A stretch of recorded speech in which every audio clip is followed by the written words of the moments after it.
Hi everyone, I'm Eric. And I'm Christopher. And we're Grow For Me Gardening. Today we're going to take you on an early June check-in. And give you an update on the roses.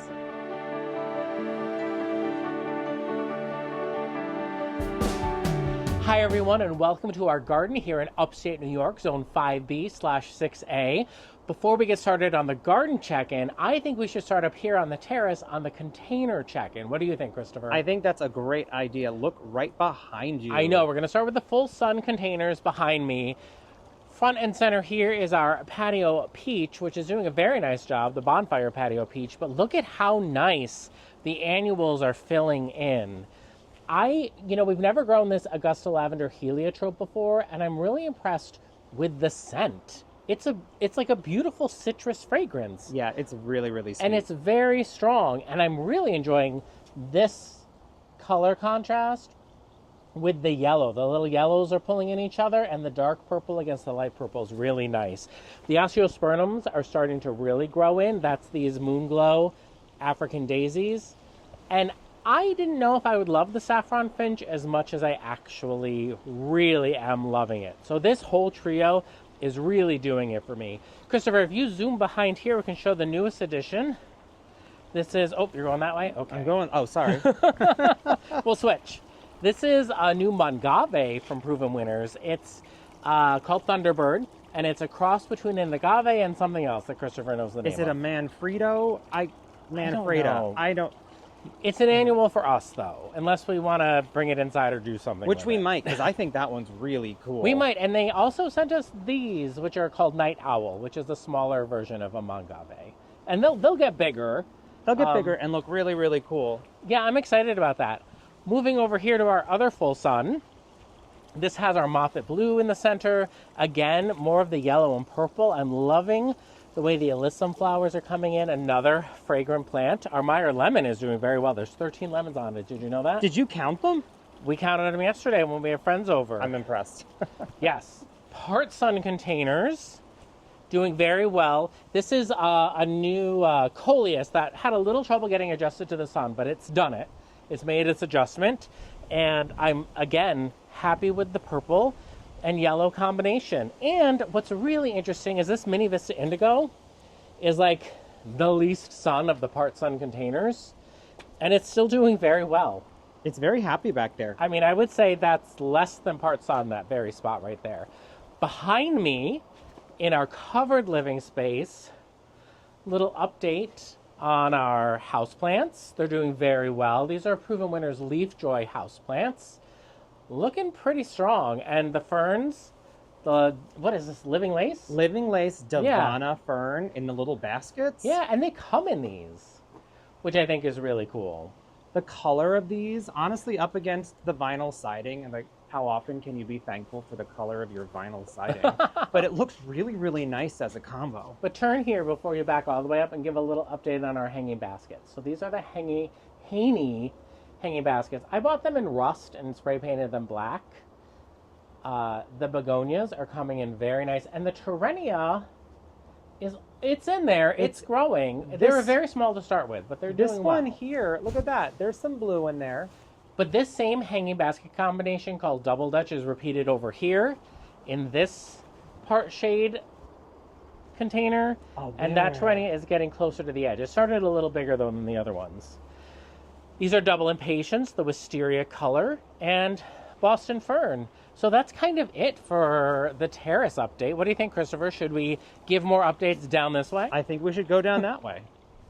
The original gardening moment for us was planting these 15 Limelight hydrangeas here in this hedge.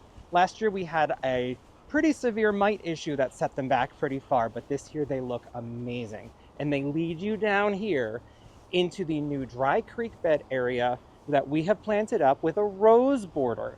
These reminiscent crema roses are brand new, planted just a few months ago. 1 month, 6 weeks.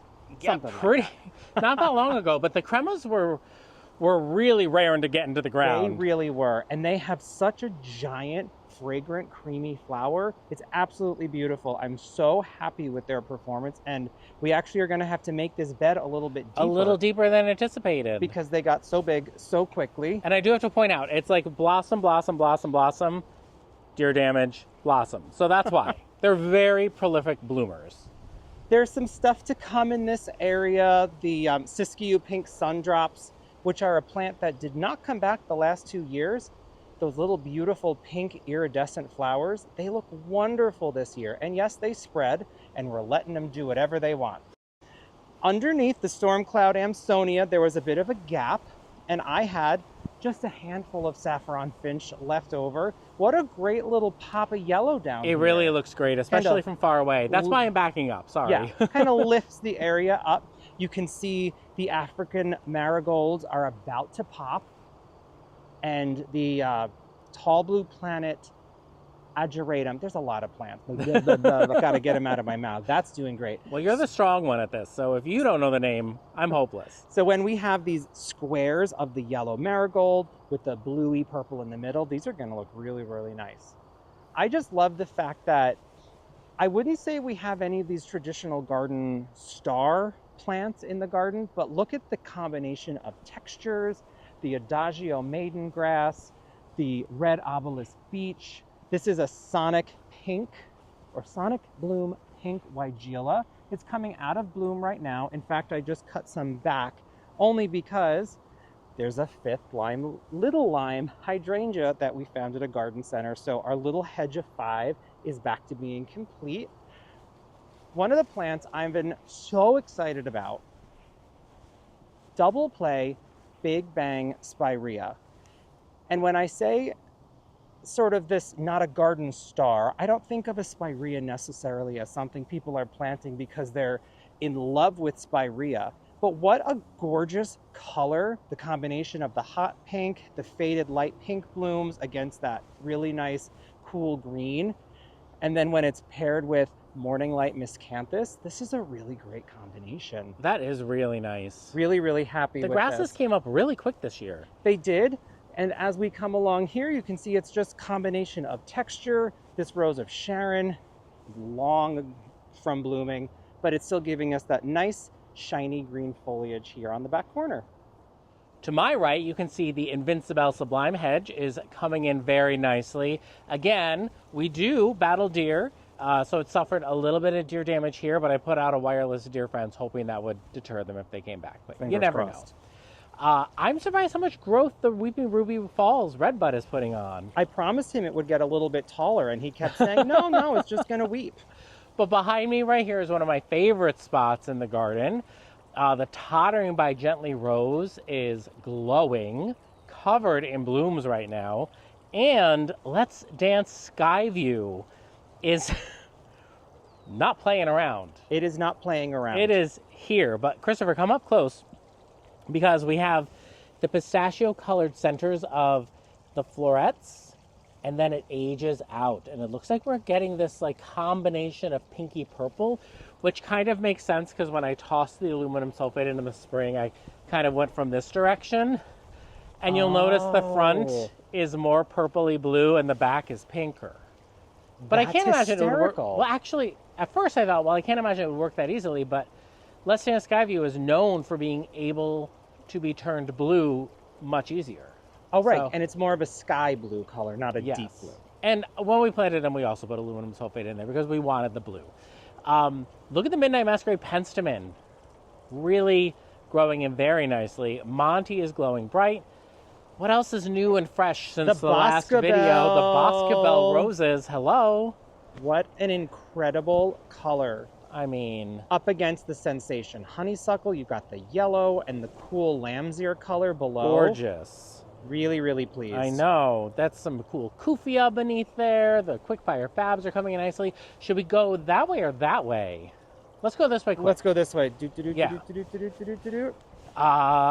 did that last video. Oh, we added in some Let's Dance Lovables, which is a new hydrangea from Proven Winners. This is going to get about 3 feet tall and wide, so they'll all be touching eventually. They bloom on new and old wood. They are a big leaf hydrangea. Our Jensen Urn is looking nice. We did come in and deadheaded a little bit. I did some more deadheading today. Yeah, it is sending out some fresh blooms. I don't think it's a rebloomer. I'm not quite, we have to study up on this a little bit more.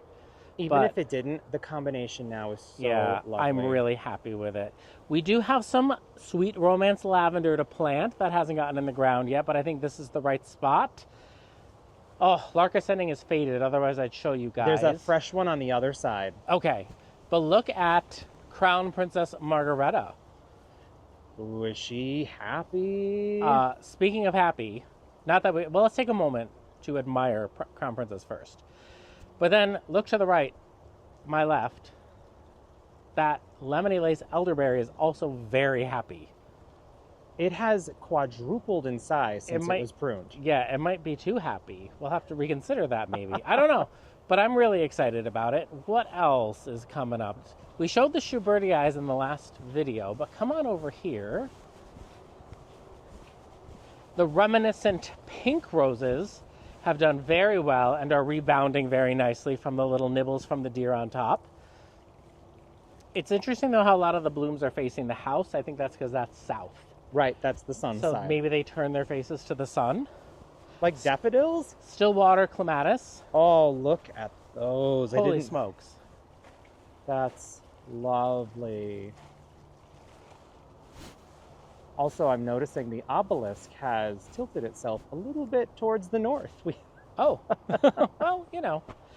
But look at this. This is why we love the Ancient Mariner. And there's more buds coming. There's so many buds. This will be in bloom longer than any rose we have. Although those reminiscents, I think, are going to give it a run for its money. I know, but also to your left, Christopher, Flavorette Honey Apricot. Wow. It's incredible. It's really incredible. And our Stand By Me clematis is in bloom.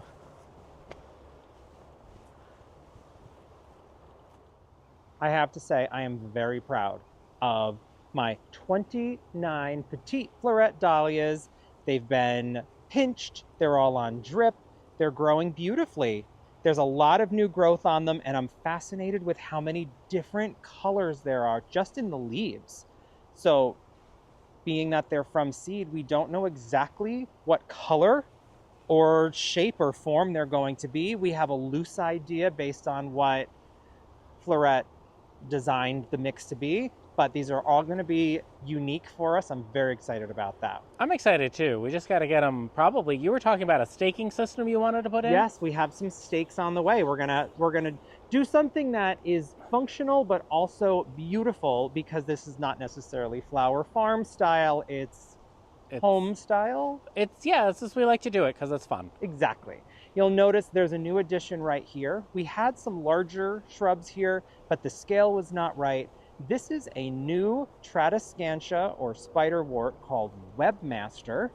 Very, very cool. And you notice it's got kind of a bicolor lavender bloom that's very similar to Stand By Me lavender. So you get different form, different texture, similar colors.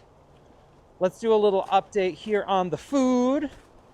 Since the last time that we shared this area, we have a ton of potatoes growing. That's exciting.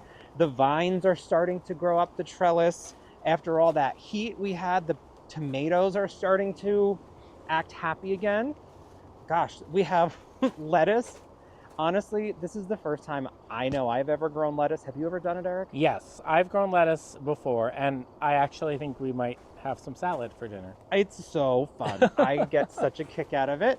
In the aqua pots, there are containers that we'll talk about in a couple weeks. Total repeat over here, and even the Jackly Little Pumpkin is almost ready for me to start tying in to go up the trellis. Altogether, we have 3 Lark Ascending David Austin roses that have just been planted. This has almost gone over, but you can kind of get the effect of this iridescent, pinky, peachy, sheer color. Eventually, this will be a very large shrub. Lark Ascending is a whopper, apparently.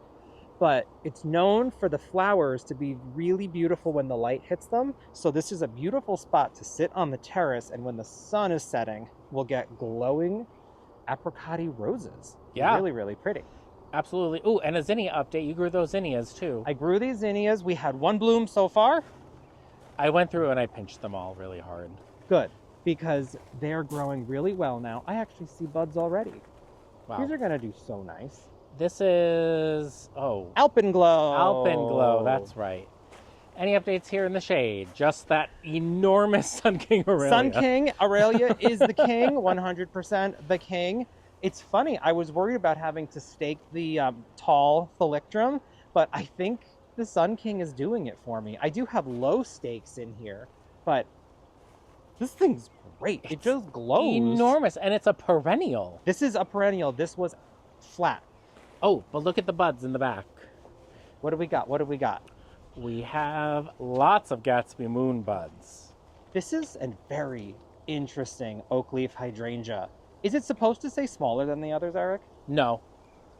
Oh, interesting. Because it is smaller, and I think it's taking its time building. Yeah. It's really, really beautiful. It is really nice.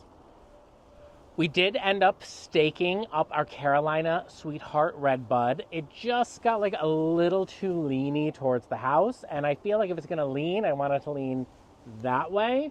But since we can't make it lean that way, we're going to stake it up straight and kind of see how it goes this season.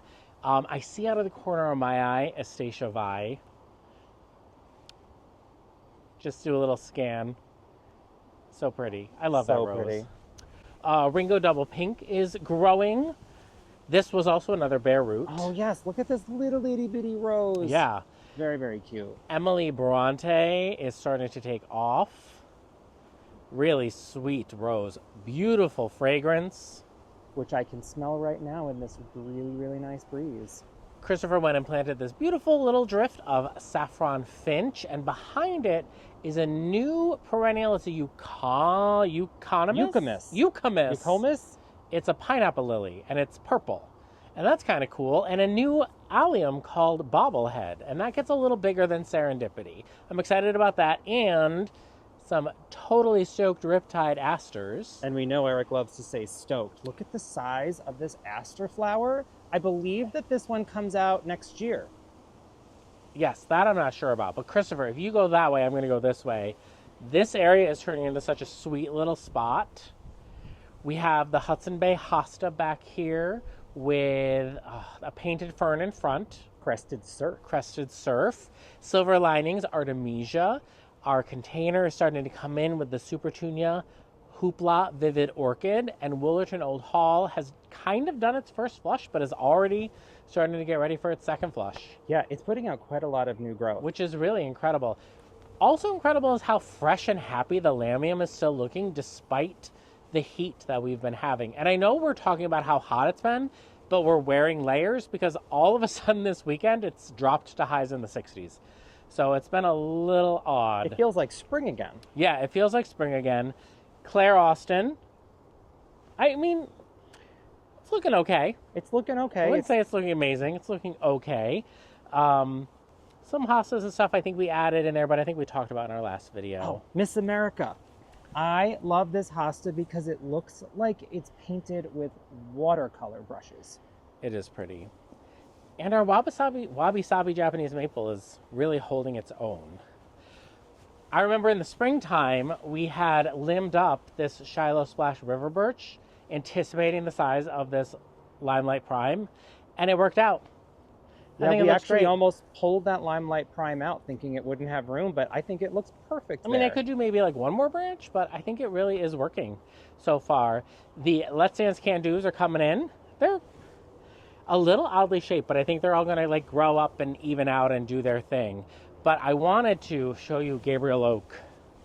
I mean, this rose. Smell-o-vision alert, smell-o-vision.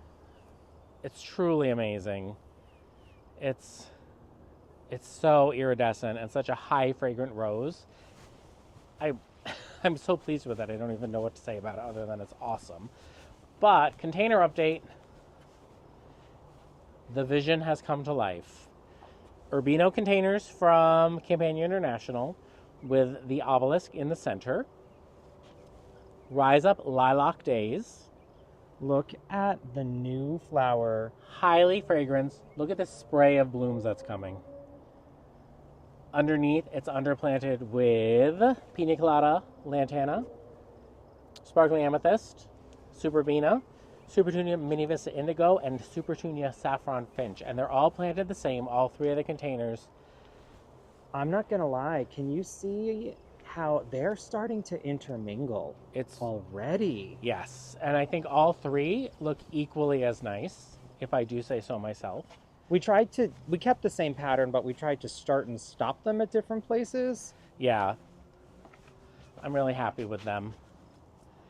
And the head planters up by the door, I put lamium in.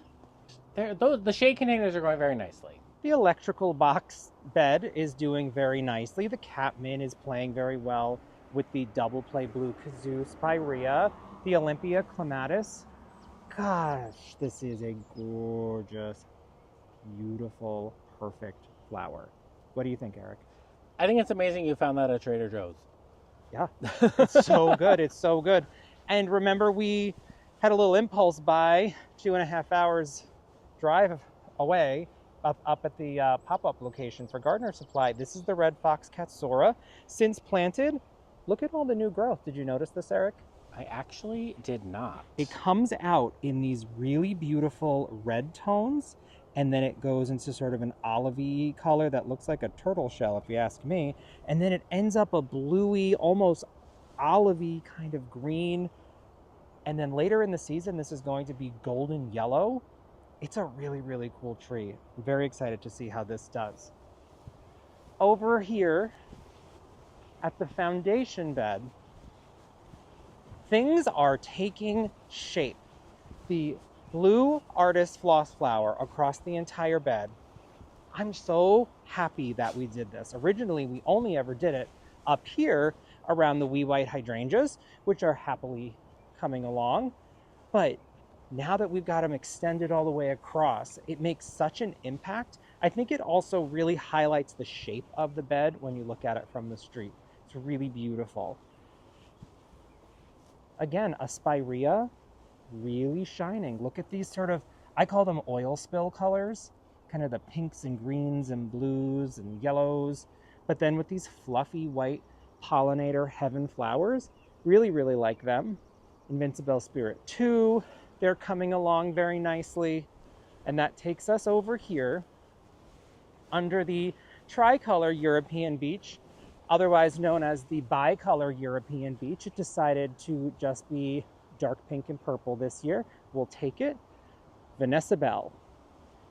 Not even close to its first flush yet. This is just the warm-up act for what will be the most vivid, bright, yellow, sunny collection of roses you will have ever seen. Come on this way, Christopher, because have I got blooms for you. Check out Teasing Georgia. Can you believe that? It's on the Jardin Tower, which is from Gardeners. You can get it in our shop online. But the Teasing Georgia, this is its 3rd year in the ground. Very vigorous climber. You might remember our training or our trellis installation video where we looped it all around to get as many horizontal branches as possible so that it would sprout all these vertical flushes, and it's amazing. It worked. Gatsby Pink is starting to put on its flowers. This is very so nice. Sprawling this year in a way it hasn't been before. This year. It's just wide. It's feeling its oats this year. It's really happy. Speaking of also very happy, the Lime Ricky Hydrangea. Oh, I just noticed how tall it got. Yeah, it got so tall. Yeah, it's filled in fantastic. And we added in some wee bit, I got it. Wee bit innocent hydrangeas. And they stay very small, 1 to 2 feet tall and wide, and they have nice pale pastel colors.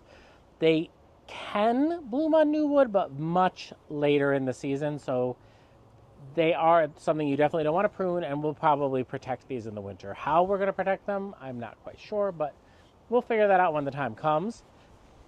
Right over here, we did plant Bathsheba, looking very nice. Yeah, she looks very, very happy on that She's trellis. looking happy, and the hydrangea room is happening. To be honest, I thought they'd be a little more robust this season, but I think that was just really wishful thinking. I have to remember that we just planted them last October. And they're spending this time right now getting established because they were just planted last fall. And so they kind of spent the winter sitting there. This spring, they're waking up. They're getting their roots in the ground. They're pushing out new growth.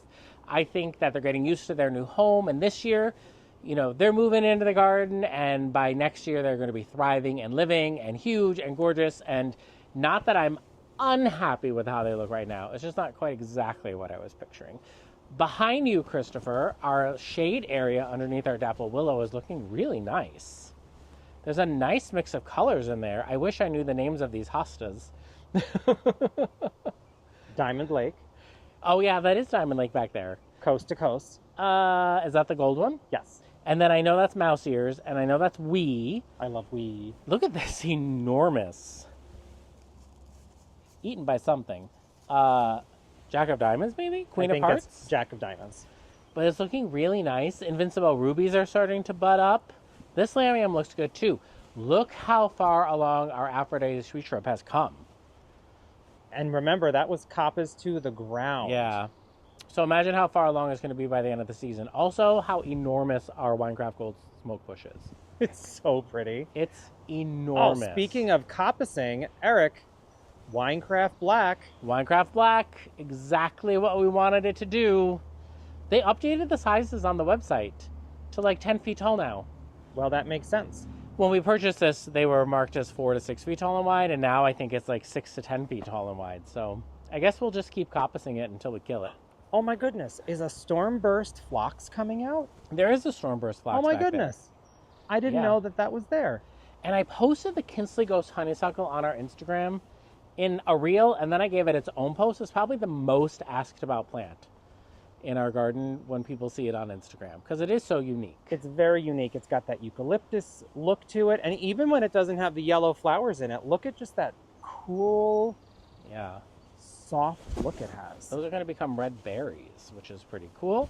We have a couple extra Veronicas we're adding in there to, you know, really beef up the Magic Show Ever After. Betty Corning is really thriving right now. Like, look at the number of flowers of Betty Corning. There's so many beautiful purple flowers, and it really is that fragrant when you walk through. Yeah, and you can see, like, Generous Gardener does shatter, and that's fine. This is part of gardening, is the beauty of the petals on the ground. I think that it's so nice. And one more little thing I want to show you before we go. Our Tough Stuff hydrangeas over here, newly added, are looking really nice. I'm really excited for them in this spot. So pretty. It's going to be really nice. And just pan over those pink roses, Christopher, because we can't not give an update on James L. Austin glowing like a fiend over there. Mary Rose blooming her head off. And Gertrude Jekyll loving every bit of it. But it changes every day. It's unbelievable. The Boom Chocolatas are blooming. I don't even know if they were blooming last time we were here. As well as the Lady's Mantle. Yeah, everything is just... It's so fast. Happy. I feel like we could do an update every 3 days. Even look at how much the Pagoda Dogwood has grown. This is about 3 feet of growth. Lady of Shalott. I'm sorry. Did we even talk about Lady of Shalott? We didn't talk about... Come over here. I forgot Lady of Shalott. I feel like Lady of Shalott's best viewed from this angle over here because, look. I mean... It is incredible. It really is. And over. I mean, look at that one huge spray over there by the Weeping Ruby Falls Redbud. It's just incredible. I think we could give you guys updates every 3 days. Thank you so much for joining us today. Again, I'm Eric. And I'm Christopher. And we're Grow For Me Gardening. Thanks for growing with us.